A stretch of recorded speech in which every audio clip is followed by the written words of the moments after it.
Boa noite. O Grupo à Tarde, em parceria com o Grupo Metrópole e o Grupo Aratu, no projeto Vota Bahia, continua a sabatina com os candidatos ao governo baiano.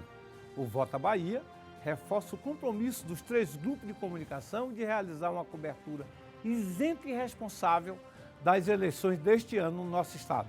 A sabatina hoje tem transmissão simultânea da Rádio Metrópole e dos portais à Tarde, Aratu Online e Metro 1. A sabatina de hoje é com o candidato a governador da Bahia pelo PSOL, Marcos Mendes. Comigo, os jornalistas Biagi Talento, Jeane Borges e Patrícia França. Cada jornalista terá 1 minuto para realizar as suas perguntas. O candidato terá 2 minutos e meio para responder e durante um minuto e meio ele fará a resposta das réplicas dos jornalistas. Teremos também uma rodada de perguntas feitas pelos nossos internautas. Boa noite, candidato. Bem-vindo à primeira pergunta. Eu gostaria de lhe perguntar o seguinte. O senhor, nos seus discursos, nos seus programas, tem focado muito a necessidade do governo de se voltar para o semiárido. Mas a Bahia tem 3 grandes vetores econômicos, que é o complexo industrial de Camaçari, o agronegócio em Barreiras e a celulose do sul do estado. Qual seria a sua política para esses 3 segmentos, esses 3 polos já consolidados, se o senhor, por acaso, for governador da Bahia? Boa noite a todos e a todas. Eu quero parabenizar o Grupo Metrópole, à Tarde e Aratu por esse espaço democrático de discussão. E dizer o seguinte, na verdade, Levi, aqui em Salvador e região metropolitana, já se consolidou um polo industrial. Você vai para o oeste da Bahia, e também no oeste da Bahia tem uma coisa importante. Na verdade, ele está baseado no agronegócio. E esse agronegócio está sendo altamente degradador. A questão do papel e celulose também, houve um processo avançado de degradação na Mata Atlântica. Hoje eles trouxeram o deserto verde, que é, na verdade, o eucalipto. Nós queremos discutir um outro modelo, não só no semiárido, mas também nessas regiões. Queremos um modelo de sistemas humanizados de cooperativas. Eu vou dar um exemplo. Hoje, a política é desenvolvida através dos incentivos fiscais. Vou dar um exemplo lá na região de Tapetinga, no sudoeste da Bahia. A empresa teve todos os incentivos fiscais, ficou 20 anos lucrando com esses incentivos fiscais e quando terminou o prazo dele foi o que aconteceu. Eles foram embora e deixaram um passivo tanto ambiental como um passivo social. As pessoas ficaram desempregadas, inclusive indícios de pessoas morreram por causa disso, suicidaram, porque não tinha o que fazer para alimentar suas famílias, etc, etc. Então queremos discutir um novo modelo. No semiárido você sabe que nós temos 390 mil quilômetros quadrados de semiáridos e é maior do que todo o semiárido do Nordeste, mas não tem nenhum tipo de investimento. Historicamente, 60 anos sem nenhum tipo de investimento. Para você fazer uma comparação com o Ceará, desde o final do século XIX, 1882, que tem investimento lá no processo de açudagem. Para você ter uma ideia, lá você tem mais de 144 açudes, sendo que os 20 maiores açudes dá uma disponibilidade hídrica em torno de 19 bilhões de metros cúbicos. A Bahia, com esse semiárido todo, só tem 1 bilhão de metros cúbicos. Para você ver como está totalmente largado. E existe também o IAE, Instituto de Atividades Espaciais, fez um estudo e diz que de 26 anos você tem uma grande crise no semiárido baiano. Todas as secretarias de Estado têm essa informação, inclusive o DENOT também tem essa informação, mas nada foi feito. Então a ideia da gente é descentralizar o poder de Salvador e região metropolitana e levar para os outros lugares, mas assim, com um modelo diferente de desenvolvimento, não um modelo concentrador que faz com essas grandes empresas lucrando e você não distribui essa renda. Queremos fazer um novo modelo de distribuição, investir na agricultura familiar, na agricultura orgânica, nas comunidades tradicionais, quilombolas, de marisqueiros indígenas, etc. Então queremos fazer um novo modelo, uma nova discussão, seja no semiárido, seja nas regiões oeste da Bahia, no extremo sul e também na região metropolitana. Então, o importante é discutir um novo modelo de sociedade. Como é que o senhor faria um novo modelo no oeste baiano sem correr o risco de desmontar aquela estrutura econômica que lá está? Na verdade, a estrutura, Biagi, é importante dizer que aquela estrutura econômica é uma estrutura que a gente está vendo que é uma estrutura falida. Eu visitei o oeste da Bahia e eu saí de lá assim, estarrecido com o que encontrei lá. Na verdade, você tem um grupo que concentra uma renda muito grande através do agronegócio. Hoje, nós somos os consumidores maiores de agrotóxicos do planeta por causa daquela estrutura, poluindo os rios, poluindo as águas subterrâneas e superficiais, poluindo, na verdade, o ar, as pessoas, ou seja, o nosso solo, tudo está está sendo poluído. E a população está pobre, a população está com fome, a população não tem nenhum tipo de trabalho. Se você vê os municípios, inclusive, não tem investimento nenhum. Se diz que é uma região rica, né? Mas você vai nos municípios completamente depredados, completamente largados, tanto na questão de saúde, na questão de educação, na questão de segurança pública e, do ponto de vista de infraestrutura também, completamente abandonado. Então, assim, é um modelo, na verdade, que está um modelo completamente condenado. Nós precisamos discutir novos modelos. E o pessoal tem essa independência e autonomia para discutir esses grandes modelos.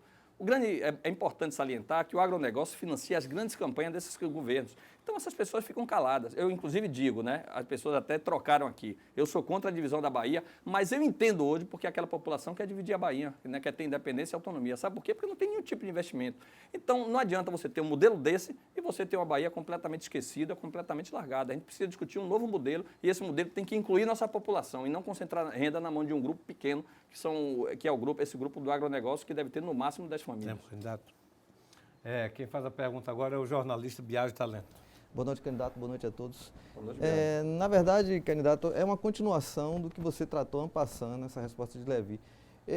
Você concorda com essa política de incentivos fiscais do governo do Estado para atrair empresas? É uma política que começou com Paulo Souto e continuou com Wagner. Seria o ideal para você? Na verdade, não. É um modelo falido. Eu acho que a gente precisa fazer um investimento completamente diferente. Nós temos milhares de famílias que estão no campo, né, agonizando e, na verdade, querendo todo o incentivo do governo do Estado. O BNDES deveria dar esse incentivo, o Desenho Bahia deveria dar esse incentivo a essas famílias de agricultores familiares, pequenos agricultores. Por exemplo, por que não investir nas comunidades tradicionais? Tem comunidades quilombolas, que estão esperando um tipo de investimento, você tem comunidades indígenas querendo também investimento, você tem pequenos agricultores, pequenas e médias empresas que não têm investimento nenhum. Para você ter uma ideia, no semiárido, mais de 70% desses laticínios faliram, acabaram nenhum investimento neles. Outra coisa importante, mais de 500 mil cabeças de gado também faliram. A maioria dessas cabeças de gado eram pequenos poceiros que tinham pequenas posses. Então, esse modelo de fazer investimento e concentrar a renda na mão desse grupo é um modelo falido. A gente continua com um Estado que é um Estado rico. As pessoas querem dizer que esse Estado não é rico. Nós somos o 6º PIB, mais de 200 bilhões de reais de PIB, 35 bilhões de orçamento. Mas, na verdade, tudo é concentrado para quem? Para esses grandes grupos que financiam as grandes campanhas. Precisamos quebrar esse modelo. A gente precisa discutir um outro modelo de sociedade. Nós, do PSOL, somos os únicos que queremos discutir esse modelo. Por exemplo, estão chamando a gente de utópico, porque a gente quer pagar, só para você ter uma ideia, o RV e que a gente quer, na verdade, valorizar os servidores estaduais. Vou dar um exemplo claro também que aconteceu, Biagio. A EBDA foi completamente destruída, a EBDA. Né? A EBDA passou mais de 90, quase 100 dias aí de greve. E isso começou com quem? Com o então superintendente do Grupo Ematerba, que era Gedel Vieira Lima, agora candidato a senador, que ele destruiu mais de 155, 156 secretarias espalhadas pela Bahia toda da EBDA. O que é que a EBDA geralmente faz? Ela dá apoio a pequenos agricultores e agricultura familiar. Um outro modelo que a gente quer discutir é a agricultura orgânica, a agroecologia. A gente quer trazer para nossas mesas a saúde. Para você ter uma ideia, nós hoje consumimos em torno de 5,2 litros por ano de veneno. As pessoas estão adoecendo. E quando vão para os hospitais, essas pessoas não são atendidas, porque esse modelo está fadado. Então, Biagio, eu acho que a gente tem que discutir um novo modelo. Um modelo para a gente, na verdade, dar inclusão de renda para essas pessoas. Por exemplo, o que é que eu faria na questão da Azaleia? Ao invés deles saírem daqui, né, depois de lucrarem mais de 20 anos, levar seus maquinários, não, o maquinário ia ficar. A gente ia fazer um sistema humanizado de cooperativas, ia pegar todo aquele pessoal que produz, a produção está ali, a população ali que produz. Eles iam produzir calçados, mas num novo modelo. Não um modelo concentrador da Azaleia, mas um modelo distribuindo renda para toda a população que está naquele entorno. Então é esse modelo que a gente quer discutir, porque esse outro modelo está completamente fadado. Agora, né, candidato, os governadores dizem que são obrigados até a fazer esse tipo de coisa, é como se estivesse até comprando empregos, porque as empresas não iriam se instalar aqui sem esse tipo de incentivo, porque não existe uma política nacional de incentivo numa região como o Nordeste. O governo pode fazer alguma coisa que não seja dessa forma para atrair emprego? Ótimo. Excelente pergunta, Beto. Eu vou dar um exemplo. Por exemplo, se nós, eu queria, agora não tenho esse dado aqui, eu queria fazer um cálculo de todo o valor que deixou de receber o Estado com esse incentivo, por exemplo. Se você pegasse todo esse valor e você investisse nesse sistema humanizado que eu estou dizendo de cooperativa, por exemplo, se você pudesse construir, por exemplo, naquela região um grande polo calçadista, né, e nesse polo calçadista as pessoas todas pudessem trabalhar e distribuir a renda que eles geravam, ou você rendia muito mais. Ou seja, você incluía várias pessoas nessa renda, você distribuía essa renda para a população toda daquele entorno, e isso você poderia fazer em várias regiões. Nós temos 26 territórios de identidade, a gente poderia produzir isso nos 26 territórios de identidade. Por exemplo, você poderia dar incentivos em várias comunidades quilombolas, nós temos diversas comunidades quilombolas na Bahia. Poderiam dar esses incentivos, comunidades tradicionais indígenas, comunidades, inclusive, do povo de santo, que faz todo um tipo de trabalho preservando a questão ambiental, ou seja, com a preservação ambiental. Todo esse modelo está fazendo um processo de devastação. A gente acabou com a Mata Atlântica, no agronegócio do oeste da Bahia está acabando com a Caatinga, está acabando com o Cerrado. Então a gente está provocando, né, um grande boom dentro desse estado, que vai ter uma implosão dentro desse estado, dentro desse país. Então o modelo que a gente prega é um modelo baseado na agroecologia, baseado na agricultura orgânica e no incentivo com a inclusão social para todas as pessoas. Obrigado. Quem faz a pergunta agora é a jornalista Jeane Borges, lembrando que o senhor tem 2 minutos e meio para responder. Boa noite, candidato. Boa noite a todos. Candidato, em recente entrevista ao Grupo à Tarde, o senhor disse que sonha com um governo sem corrupção e com um caminho do socialismo que traga a igualdade de condições para toda a população. No estado como a Bahia, que tem mais de 15 milhões de habitantes e com muitos bolsões de pobreza, como alcançar uma meta como essa? Jane, excelente pergunta. Eu queria dizer a vocês, pessoal, quando a gente luta por isso, não podemos deixar de falar no sistema privatista de campanha. Por exemplo, as grandes empresas que financiam essas grandes campanhas, ela é responsável por alimentar esse sistema de corrupção que se alastra pelo país. Existe, inclusive, uma pesquisa, o IUPERJ, Instituto Universitário de Pesquisas do Rio de Janeiro, fez um estudo, né, inclusive um estudo científico, na eleição de 2010. Esse estudo avaliou as 10 maiores empresas financiadoras de campanha e a relação que essas empresas tiveram com os governos eleitos financiados por elas. É estarrecedor o resultado. Essas empresas, na verdade, elas receberam 20 vezes o que elas investiram. Vou dizer de novo, elas lucraram 20 vezes o que elas investiram. Na verdade, era um dinheiro público que era para ser investido em políticas públicas reais. Na agricultura, a própria agricultura familiar poderia ser investido, ou seja, o povo no canto, descentralizar o poder e levar para os 26 territórios de identidade, descentralizar de Salvador e região metropolitana, levar para os 26 territórios de identidade, investir em educação, escolas de tempo integral verdadeiramente, escolas famílias agrícolas, né, que eram para manter o povo no campo, poderia investir em saúde. Hoje as pessoas estão morrendo nos corredores dos hospitais, as pessoas estão sem nenhum atendimento, passa 2, 3 anos, 4 anos para fazer uma cirurgia, não tem a medicação básica. Por exemplo, a pessoa que hoje está com problema de diabetes não tem a medicação dela, né? Às vezes está até morrendo por falta de medicamento, inclusive medicamento de alto custo, está faltando o tempo todo. Então, dentro desse modelo, nós precisamos quebrar esse modelo. Por exemplo, essas empresas médicas são grandes investidoras de campanha, né? O pessoal do agronegócio, grande investidor de campanha.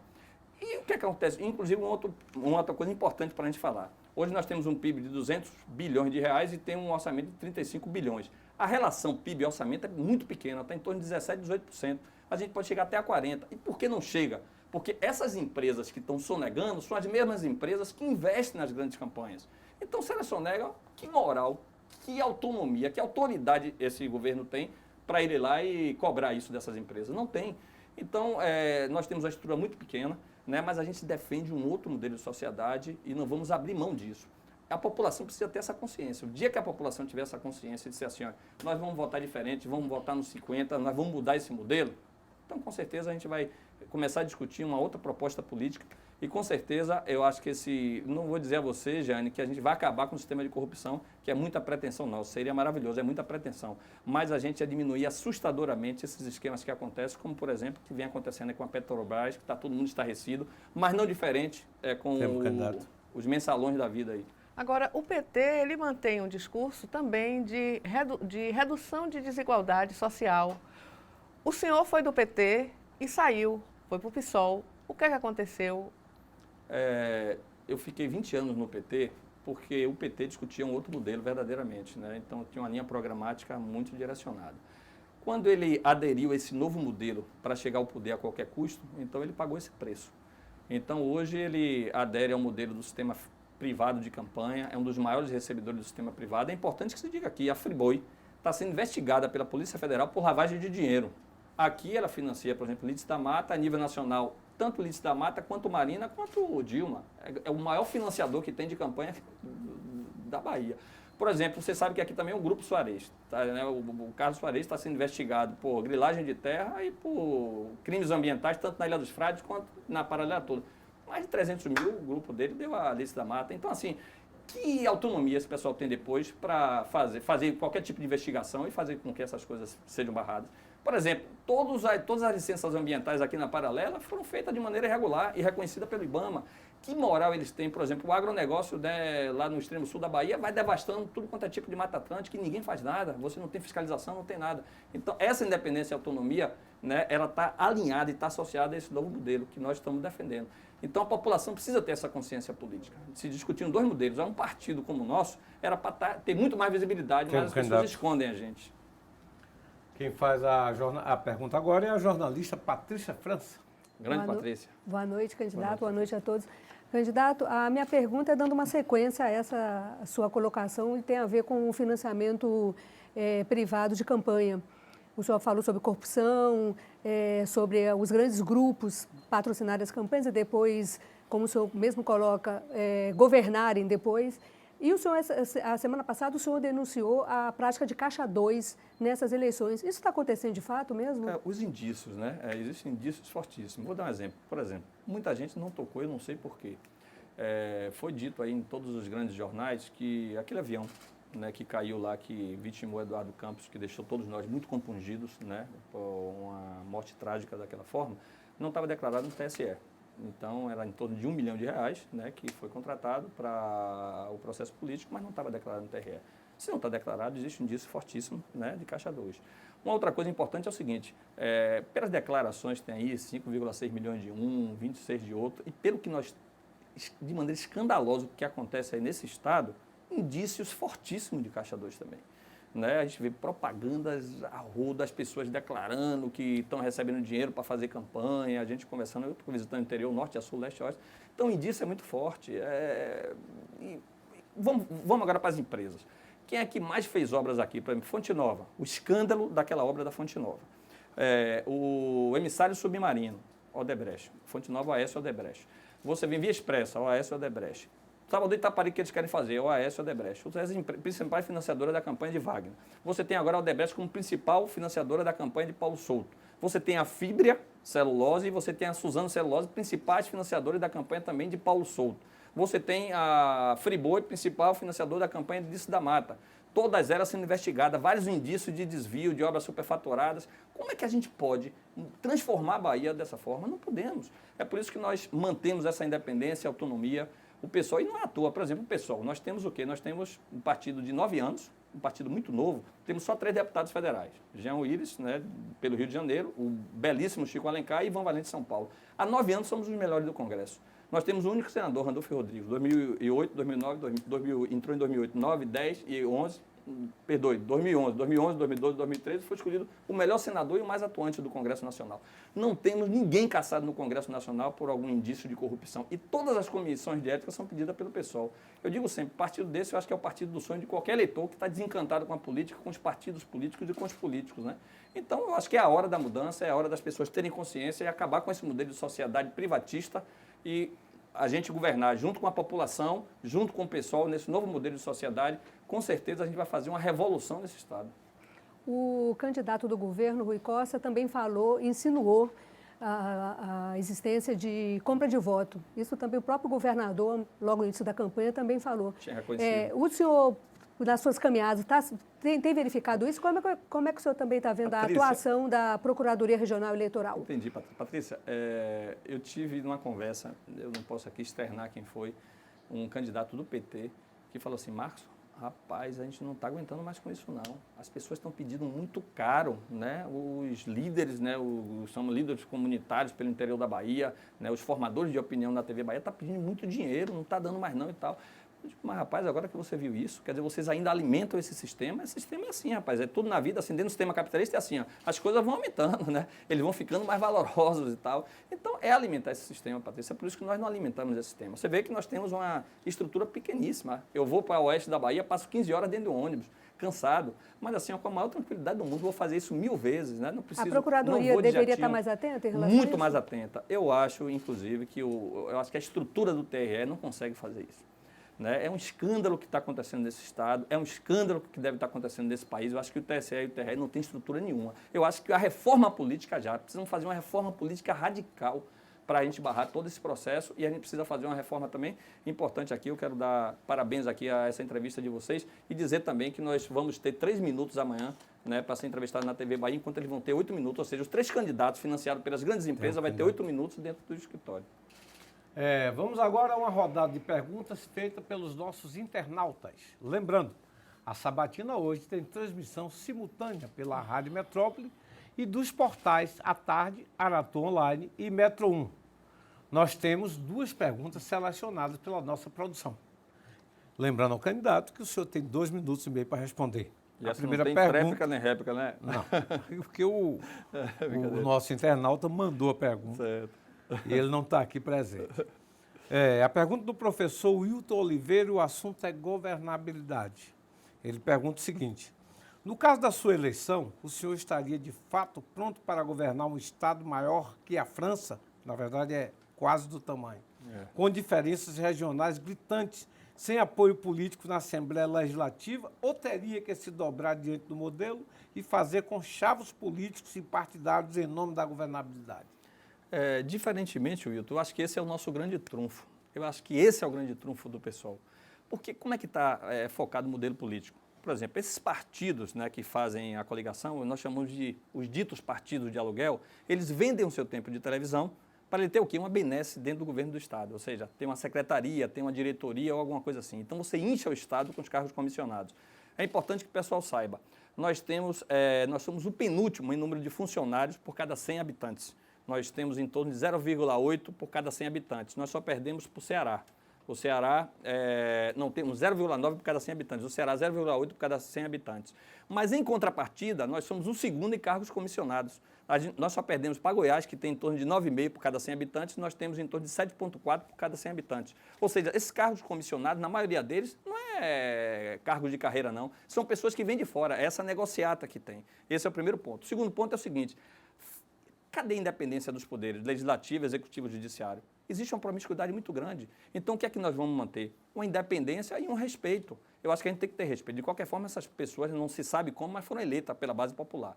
Então, o que é que nós queremos ter? Uma relação com essa base popular. Queremos radicalizar o processo de participação popular e radicalizar o processo de transparência. Isso é importantíssimo. Hoje você entra no Transparência Bahia, você não sabe quanto é que vem do Fundeb, você não sabe quanto é que vem para a saúde, não sabe quando vai para determinados hospitais, como o Hospital da Criança, como o Hospital do Subúrbio, você não sabe nada disso. Então, não tem transparência. Queremos radicalizar o processo de transparência.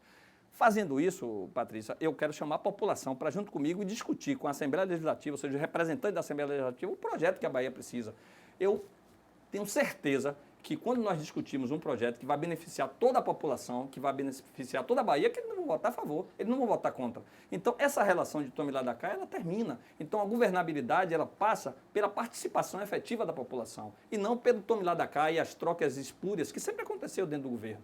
Então, a gente quer discutir um novo modelo, na verdade, de se fazer política. E esse novo modelo de se fazer política passa pela quebra que a gente tem com essa relação espúria, né? Essa relação que não é relação interessante para a Bahia e não é relação interessante para qualquer estado nem para qualquer país. Então, a gente quer manter uma relação de respeito com a Assembleia Legislativa e a gente quer que essa governabilidade passe pela ampla participação da população do nosso estado. A segunda pergunta é do nosso internauta Marcílio Costa e o assunto é educação. Como o senhor avalia o nível da educação na Bahia atualmente? Quais as ações que o seu programa de governo contempla para melhorar o ensino no nosso estado? Excelente pergunta, né? Então, o processo degradado da educação. Importante dizer que hoje nem a lei do piso nacional é atendida pelo governo do estado da Bahia. Precisamos fazer urgente um plano, na verdade, de Estado, né, para os profissionais da área de educação. A gente precisa recuperar todas essas escolas que estão completamente dilapidadas. Eu acho que a gente precisa fazer um planejamento. Eu acho que você fala aqui, como o Lídio tem falado, fazer 300 novas escolas de ensino integral. Ao longo do tempo, todo mundo prometeu escola de tempo integral e ninguém fez nada. A gente precisa, nós gostaríamos que todas as escolas fossem de tempo integral, mas precisa fazer um planejamento a médio e longo prazo. Precisamos fazer esse planejamento. As escolas famílias agrícolas, para manter o povo no campo, na verdade, os grandes centros urbanos estão muito inchados. Por quê? Porque não tem perspectiva no interior. E a educação passa por isso também. Uma outra coisa importante, pagamento da URV.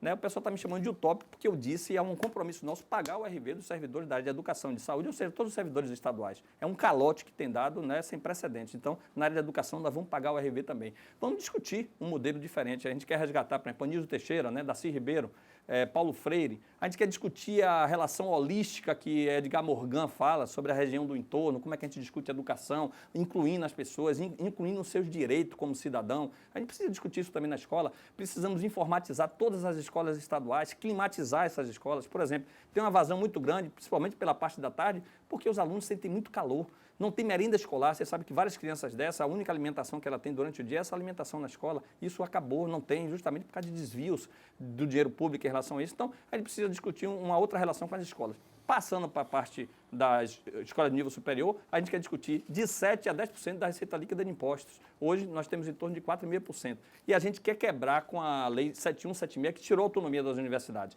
Foi tirada pelo governo Paulo Souto e o governo Wagner prometeu que ia acabar com essa lei e não acabou. Nós vamos acabar com essa lei e dar autonomia administrativa, autonomia financeira e autonomia pedagógica às universidades. Queremos ampliar essas universidades dos 18 territórios de identidade para chegar aos 26 territórios de identidade.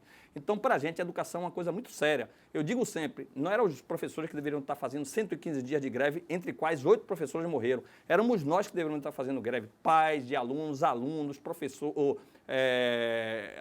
a população como um todo que deveria estar fazendo greve para defender uma educação pública de qualidade. Só para finalizar, você se lembra daqueles inspetores que tinham as assessoristas, que a gente chamava de censora, as merendeiras? Acabaram com isso, nós queremos retornar. Essas pessoas tinham uma relação muito boa, como se fosse família. Então a gente quer concurso público para ele, porque hoje eles estão terceirizados e a terceirização é o escravismo contemporâneo. Voltamos com as perguntas dos jornalistas. A sabatina de hoje tem transmissão simultânea da Rádio Metrópole e dos portais Aratu Online, Metro 1 e à tarde. Patrícia França faz a pergunta agora. Candidato, a candidata à presidência do seu partido, Luciana Genro, A maravilhosa Luciana Genro. ela diz que é hipocrisia se proibir o aborto, porque na prática a mulher que quer fazer termina fazendo o aborto. Ela também é a favor da descriminalização da maconha. Eu queria saber qual é a opinião do senhor a respeito desses dois assuntos. Temas. Pessoal, vou começar pela maconha. Desde a década de 60, mais ou menos 1961, a ONU, juntamente com vários países signatários, entre eles o Brasil, eles declararam guerra às drogas. E essa guerra foi totalmente dentro do modelo repressivo. Depois de 50 anos, chegamos a um resultado, né? Esse modelo perdeu completamente. Hoje se aumenta assustadoramente o tráfico, inclusive com várias relações com deputados, com senadores, com gestores de Estado, né? Então, uma política totalmente promíscua. Os policiais milicianos também, que tiram, na verdade, os traficantes e tomam lugar de determinados traficantes. Então, o modelo fadado. Hoje nós temos o quê? O terceiro maior sistema carcerário do planeta, né? O primeiro é os Estados Unidos, que foi, na verdade, o centro, né, da ONU para essa manipulação que eles fizeram com os outros partidos para você tratar a questão da droga como uma questão altamente repressiva. O que é que acontece? O sistema carcerário dele está em torno de 2.250.000 pessoas. Você vem depois a China, que na verdade a China é uma coisa até diferenciada, porque lá tem quase 1,2 bilhões de pessoas e tem 1.770.000 encarcerados. Aqui nós já temos 715.000 e mais ou menos a mesmo valor as pessoas sendo julgadas. Então, primeiro, a gente precisa discutir um novo modelo. E esse modelo passa por uma discussão ampla da sociedade sobre a legalização, por exemplo, da maconha, que é responsável por 80%. Né, do grande tráfico que tem aí. Você vê que várias crianças, vários jovens estão sendo presos porque está com uma quantidade pequena de maconha. Então, precisamos discutir isso. Eu acho que a sociedade precisa discutir. A gente tem que acabar com essa hipocrisia de não fazer determinadas discussões na sociedade. Por exemplo, lá no Colorado, você descriminalizou a maconha, você legalizou a maconha para efeitos medicinais, diminuindo em 56% a violência. Aconteceu também lá agora no Uruguai, aqui na América Latina, né, foi legalizada a maconha lá. O nosso presidente, inclusive, um presidente que eu tenho uma estima muito grande, Mujica, né, ele legalizou a maconha. Os resultados são belíssimos. Vai completar um ano, a gente está completando um ano, mas os resultados são belíssimos em termos de violência diminuído. Então, a gente precisa discutir com a sociedade. Então, eu acho que nós apoiamos essa discussão. Em relação ao aborto, nós não somos a favor do aborto. Nós somos a favor da legalização do aborto porque as mulheres pobres e negras da periferia estão morrendo. As mulheres que podem ir numa clínica pagar 3, 4 mil reais, elas fazem o seu aborto. 7 em cada 10 mulheres já fizeram aborto de alguma forma. Então, é outra hipocrisia também de fazer uma discussão ampla sobre isso. Né? Ninguém é a favor, mas, por exemplo, até para que essas mulheres criem consciência política e crítica, elas precisam, né? Isso precisa ser legalizado e o Estado precisa desse atendimento a essas mulheres. Porque essas mulheres, queiram ou não queiram, estão morrendo. Tempo, candidato. Um plebiscito, como defende a candidata Marina Silva do PSB, seria então a solução para o povo brasileiro decidir sobre aborto e sobre maconha também? Patrícia, eu não Mas sei sobretudo o aborto, né? Eu não sei se a solução seria, inclusive, um plebiscito, porque assim, a gente tem uma sociedade hoje ainda muito conservadora. Eu acho que o que é que a gente poderia fazer? A gente fazer ampla discussão dentro da sociedade, o porquê disso. Por exemplo, quando você legaliza, então essas mulheres vão procurar o quê? O Estado para se deslocar. Então tem assistentes sociais, tem psicólogas, tem médicos que vão discutir com ela. Entender, inclusive tentar demonstrar para ela que não é interessante, porque nenhuma mulher que fez aborto, ela gostaria de fazer de novo. Né? É muito traumático para a mulher. Então vamos fazer uma discussão com essas mulheres, ela pode inclusive ser convencida naquele momento. Mas se ela não for convencida, o Estado acaba chegando junto, dando todo o aparato para que ela possa fazer isso com segurança. Por exemplo, hoje no Brasil é a terceira causa de morte materna. Em Salvador já foi a primeira causa de morte materna. Então nós como gestores precisamos entender isso. As mulheres estão fazendo isso, estão morrendo. Então, até para você tentar conscientizar essas mulheres para não fazer o aborto de novo, depois da primeira vez. Tem mulher que já fez 2, 3, 4, 5 abortos. Ela, se por um acaso ela optar por fazer o primeiro aborto, ela pode no segundo, terceiro não fazer, porque o Estado está lá ao lado, o Estado está tendo bate-papo, acompanhando ela, tendo assistentes sociais para acompanhar, psicólogos para acompanhar. Então, na verdade, a gente quer discutir o quê? Barrar a morte que está acontecendo desenfreada dessas mulheres que acabam fazendo aborto indiscriminado. Então, a gente tem que acabar com a hipocrisia da sociedade e fazer um amplo debate com a sociedade sobre isso. Obrigada. Quem faz a pergunta agora é o jornalista Biagi Talento, lembrando que o senhor tem 2 minutos e meio para responder. Candidato, essa política de privatização de rodovias pedagiadas e de hospitais desses 2 últimos governos, o senhor pretende manter ou vai acabar? Acabar completamente. É importante, Jonathan, essa pergunta, pessoal, eu queria dizer, porque assim, eu fiz essa previsão em 2010. Eu disse, olha, nós vamos ter, na Salvador, região metropolitana, nós vamos ter, assim, essa área toda pedagiada. Hoje eu fui entre Rios, tive que pagar 2 pedágios. Eu vou em Camaçari, 2 pedágios. Isso é um absurdo o que está acontecendo. Então, assim, o primeiro ponto que a gente vai fazer em relação a essa privatização das estradas é rever todos esses contratos, Biagi. Rever esses contratos para ver se a gente acaba com esses contratos. Se nós, por força da lei, não pudermos fazer isso, eu digo assim, é um compromisso que nós estamos colocando. Nós vamos botar vias alternativas. A gente vai dar o direito de ir e vir das pessoas. É interessante, quando você vem ali na linha verde, tinha uma via alternativa quando você estava vindo de lá, né? Uhum. Acabaram com aquela via alternativa, botaram vários com gelo baiano, né? Aqueles gelos grandes baianos e tal. Então, é um absurdo o que vem acontecendo. Então, nós estamos privatizando tudo. Uma outra coisa interessante é o seguinte, eu tenho viajado, quando viajo, pessoal, ou viajo de ônibus ou viajo com o meu carro próprio. Né? Então, eu vim de lá de Santo Inês, a gente estava com agenda lá, na verdade, no Vale do Jiquiriçá, e vim de Santo Inês. Eu fiquei quase 2 horas ali de Salvador a Feira, de Feira a Salvador. De Salvador a Feira, em determinado momento, você passa também ao mesmo ponto. Existe uma coisa crônica ali, mais ou menos ali perto de Teodoro Sampaio, Hino, mais ou menos, tal, que eu não sei o que acontece, é uma pontezinha pequena, estreita, tem mais de 2 anos aquelas obras. A irresponsabilidade, você privatiza com as estradas completamente destruídas, então é uma responsabilidade do governo federal, porque aquela via é uma via federal, e existe irresponsabilidade também do governo aqui municipal. Então não concordamos com esse tipo de privatização. Isso a gente é um compromisso nosso, rever todos esses pedágios, né? Na verdade, os processos desse pedágio e as vias alternativas para o pessoal ter direito de ir e vir. A outra coisa é a privatização desses hospitais. Na verdade, hoje, quem é que ganha com a saúde? São as empresas médicas, as indústrias farmacêuticas e os planos de saúde. Olha o que está acontecendo aí, o plano de saúde Bradesco. Os clientes estão mais de 75 dias sem poder ter um atendimento, porque eles querem lucrar mais e eles não querem pagar o necessário aos médicos. Então, esse modelo privado é um modelo completamente falido, pessoal. O SUS é para ser eminentemente público e de qualidade. Ele começou a ser privatizado, se vocês não se lembram, em 1991, que era o hoje senador Otto Alencar, que está com o grupo do PT e naquela época estava com o grupo do DEM. Então, ele saiu fazendo convênios privados por toda a Bahia. Entre eles, teve mais cirurgias ortopédicas do que São Paulo, a Bahia. E olha que lá tem 4 vezes a nossa população. E, coincidentemente, ele é o quê? Ortopedista. Então, a saúde virou um grande negócio, né? Então, ela vira um grande negócio nesse processo. Então, hoje, você sabe quando é que vai para o Hospital da Criança? Não. Para o Hospital do Subúrbio? Não. O Hospital Santo Antônio de Jesus, todos eles são novos e privatizados. Mas o senhor teria que brigar com esses contratos, né, na Justiça, porque são vários PPPs, né, para esses...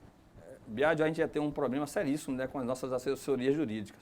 Porque assim, ó, o SUS, pessoal, é um programa maravilhoso. Médicos sanitaristas se debruçaram durante anos e anos a fio, aí mais de 10 anos a fio.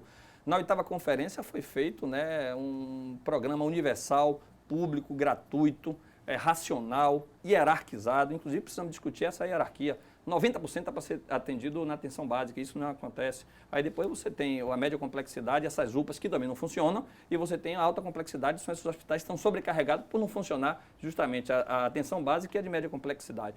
E por que não funciona nada disso? Porque está um sistema privatizado, é um grande negócio. Essas empresas médicas financiam grandes campanhas. Por exemplo, eu vou dizer uma coisa aqui interessante. A gente precisa saber quem é que está financiando o candidato Sola, que foi secretário de saúde. Você vai, olha, eu já fui em vários interiores, é placa de Sola espalhada por tudo quanto é lugar. É uma campanha milionária. Está sendo financiada por que essa campanha? A gente precisa saber que campanha é essa financiada assim. Então, assim, virou um grande negócio a saúde.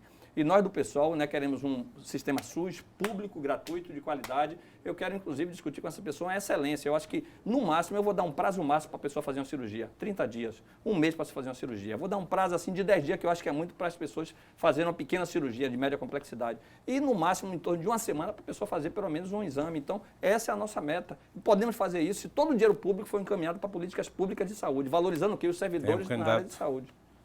A pergunta agora é da jornalista Jeane Borges.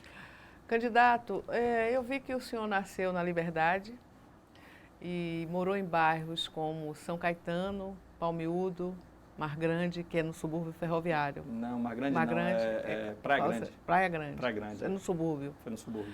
Bom, nessas áreas... Onde eu aprendi a nadar. Ok. Nessas áreas, a gente sabe que há uma carência de opções culturais para a população da periferia. Eu queria saber se o senhor tem um plano para colocar, para democratizar a cultura nas periferias das cidades da Bahia. Ô, Jânio, excelente pergunta. A gente teve um debate sobre cultura. E quem é que tem lucrado hoje com a cultura? Né? São as grandes empresas culturais, né? As grandes empresas que fazem grandes eventos, porque tem toda uma estrutura e ela pode quebrar esse modelo aí que tem das licitações. O que é que tem? Hoje tem uma burocracia muito grande, o governo do Estado. Na época do Paulo Souto existia um balcão, né? Na verdade era um balcão de negócios para a cultura. Hoje se quebrou esse balcão de negócios e fez através de licitações, mas essas licitações são muito burocráticas. Então esses pontos de culturas pequenos, os artistas populares, os artistas de rua, eles não conseguem, né, vencer esse modelo de licitação. Nós pretendemos fazer um processo totalmente de democratização dos pontos de cultura. Por exemplo, eu acho que se você tem, por exemplo, esses poetas de praça, você já viu os poetas de rua, precisa dar acesso justamente a esse dinheiro que vem da cultura para esses artistas. Você tem vários pontos de cultura, a gente tem viajado pelo interior, vários pontos de cultura ali, determinados, até pontos de cultura nas escolas, em vários bairros existem pontos de cultura. Então a gente quer justamente direcionar esse dinheiro da cultura que vai também para esse ponto de cultura. Hoje se investe, historicamente, desde o governo Paulo Souto do passado e até hoje, se investe em torno de 0,5% em cultura. Para você ver que hoje o menor investimento que tem é a CEPROM, a Secretaria de Promoção da Igualdade Racial, que agora é Secretaria da Pobreza, né? Mas, e o cultural, é em torno de 0,8 para um e 0,5 para outro. Nós temos um dos estados mais negros, né, desse país, e nós temos a capital, que é a capital mais negra desse país, e a segunda, a mais negra fora da África, a segunda mais negra, só perde para Coco na Nigéria. Então é o que acontece hoje. Por quê? Porque o dinheiro ele é desviado justamente para infraestrutura e para outras coisas, porque aí gera dinheiro e gera bônus, né, para esses gestores. Então, pretendemos, inclusive, ir além. Né? No novo projeto que tem de cultura, a gente tem que investir pelo menos 1,5%, e a nossa proposta, do PSOL, é investimento de 2%.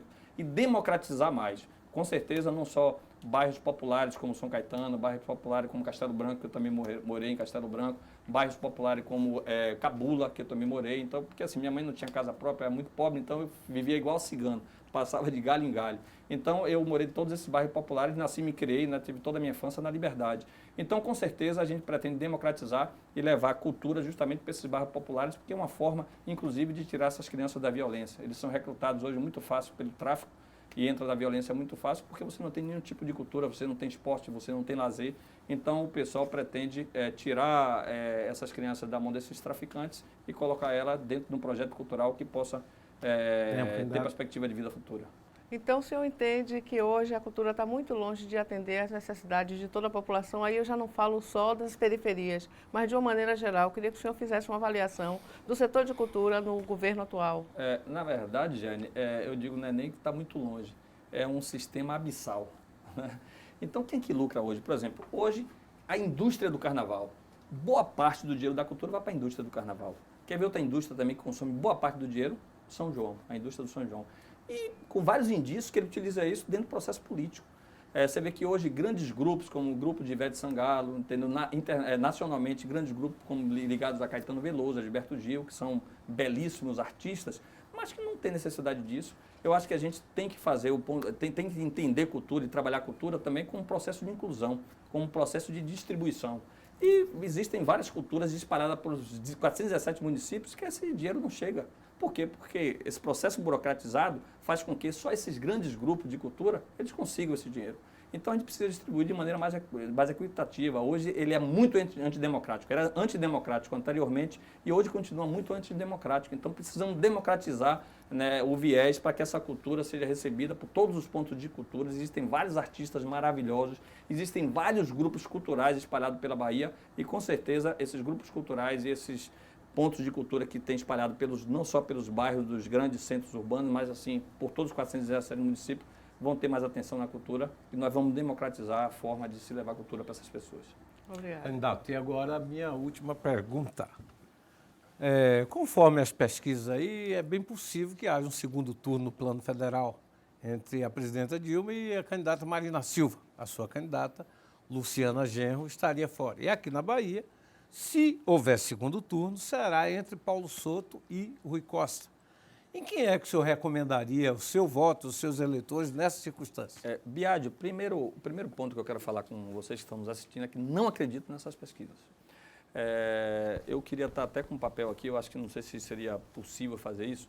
Nós fizemos um estudo de maneira nacional, né, pelo IBOP, né, a gente pegou a pesquisa do IBOP. Você pega as folhas da pesquisa IBOP, eu estou até com ela no carro, se vocês quiserem eu mostro a vocês essa pesquisa que nós fizemos.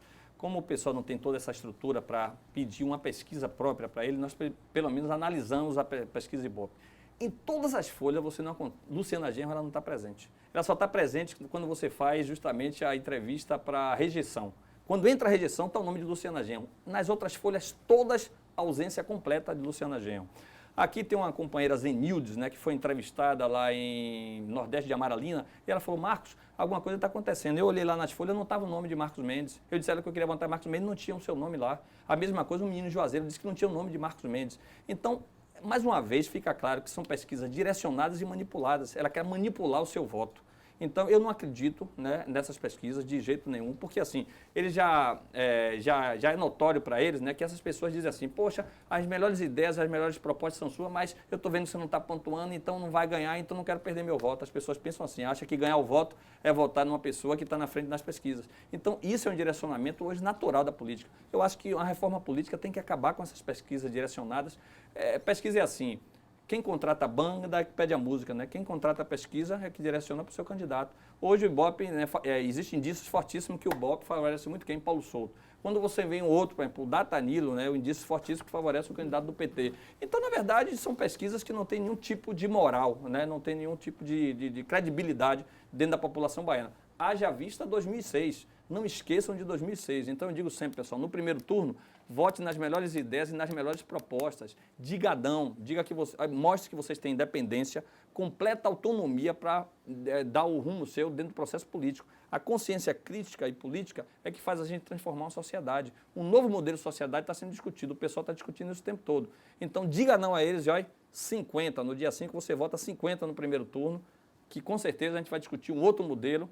E toda essa intenção de tentar, né, de simular, de tentar desviar a atenção das pessoas para direcionar o voto para A, B ou C, então diga não a tudo isso. Mas pesquisas à parte, se houver um segundo turno, o senhor recomendaria o voto em quem?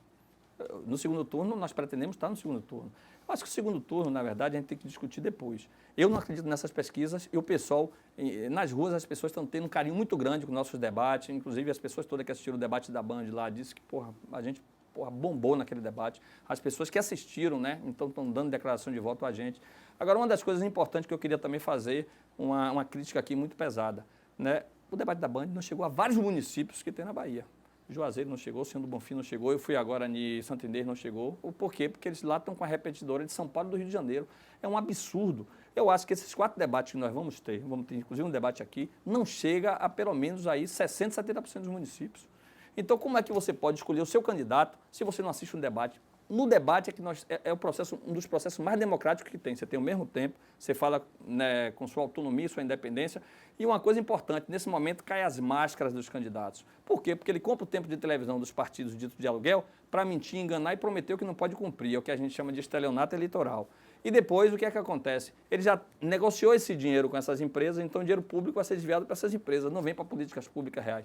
Nesse momento do debate, a gente tira essas máscaras e a gente demonstra que existe um outro modelo de sociedade e que nós do PSOL pensamos completamente diferente deles.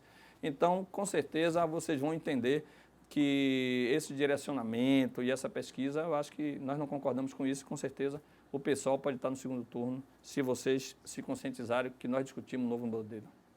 Candidato, eu gostaria apenas de fazer uma observação, que aqui o senhor teve na nossa sabatina o mesmíssimo tempo que os outros Por isso candidatos que eu tiveram. disse, dos momentos. Aqui a gente está tendo esse processo democrático, coisa que não aconteceu com a TV Bahia. Na TV Bahia, eles cortaram completamente. Quer dizer, deveria ser diferente, né? Quem pensa diferente, quem discute o novo modelo, deveria estar na vitrine e, de repente, fica escondido. É O senhor discriminado. tem 1 minuto para fazer as suas considerações finais. Pronto, pessoal. Como foi dito aí, o PSOL é um partido que é um partido do sonho de qualquer eleitor. Temos os 3 melhores deputados federais do Congresso desde que existimos. Nós temos os melhores deputados estaduais desse país, inclusive Marcelo Freixo, presidiu a CPI das milícias, a qual colocou mais de 800 pessoas na cadeia. Por conta disso, ele recebe 7 ameaças de morte por mês, anda com 5 seguranças diariamente e a casa dele é guarnecida com 2 carros da polícia. Ele inspirou o filme mais assistido desse país, foi o Tropa de Elite 2. No Tropa de Elite 2 era o deputado Fraga. Então, o deputado Fraga não é uma ficção, existe verdadeiramente na realidade. Então, é um partido que não recebe financiamento privado de campanha. Então, quem vai comandar o governo da gente somos nós com a população. E não tem deputado nenhum caçado no Congresso Nacional. Todas as comissões de ética são pedidas pelo PSOL. Então, discutimos um novo modelo, nos dê a oportunidade de discutir esse novo modelo. Então, vote para Luciana Genro 50, uma mulher que, na verdade, discute verdadeiramente que a aposentadoria precisa ter o seu valor. 500 a Milton Assis, Marcos Mendes 50 e para deputado federal e estadual, vote nos nossos melhores candidatos, que é a nossa legenda, 50. Eu gostaria de agradecer ao candidato Marcos Mendes, do PSOL, pela participação nesta nossa sabatina hoje. E na próxima segunda-feira estaremos aqui com o candidato Rui Costa. Para quem acompanhou a nossa sabatina, na Rádio Metrópole e nos portais À Tarde, Aratu Online e Metro 1, o nosso muitíssimo obrigado. Lembrando que a cobertura completa você confere amanhã no Jornal À Tarde, na Rádio Metrópole e nos programas da TV Aratu amanhã. Para vocês, uma boa noite e até a próxima segunda.